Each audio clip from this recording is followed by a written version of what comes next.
salga el osito hormiguero, salga el perico ligero, que brinca lo más sabroso, que salga también el oso con su trompa relumbrosa, que salga la mariposa que recorre los espacios, que salga el escarabajo que con pipo se emborracha, que salga la cucaracha picándome en una pata, que salga la garrapata pegada al caballo viejo y que salga el tominejo con su trino angelical.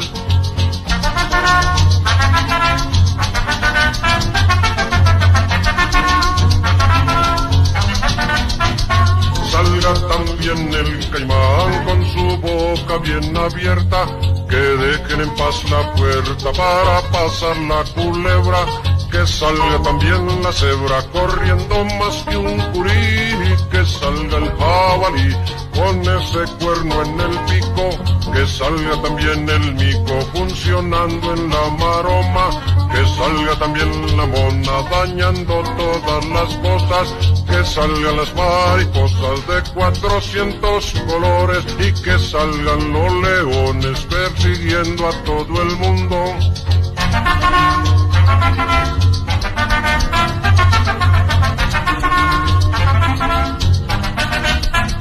Salga la perra pintada con 400 perritos y que salgan los monitos al son de las panderetas, que traigan las escopetas para matar una chucha y que vengan en garrucha 45 panteras, que se abran las faltriqueras para salir la torcaza, que salga la gallinaza con su cabeza pelada, que salga la marranada persiguiendo una langosta y que se pongan de posta 10 conejos tierras frías.